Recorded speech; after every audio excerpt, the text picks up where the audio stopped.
If you want perfect salvia plants, this is what you do. Salvias are fantastic garden plants that will flower all summer long, but they can do with a little bit of encouragement to make them at their best. And what we do with that is we cut them back. As you can see, I've done one already here. It's a super simple process and really easy to do.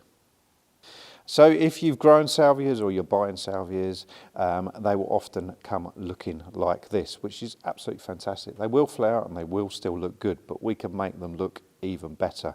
And we do that by cutting them back. So you've got 2 stems on this particular plant, and what we're going to do is we're just going to trim it on the stem just above a leaf break, which is basically where these leaves come out the side. What that will do is will encourage the plant to bush out.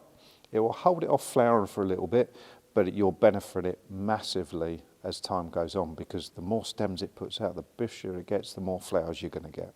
So cut it back roughly to around about 2 to 3 leaf breaks here.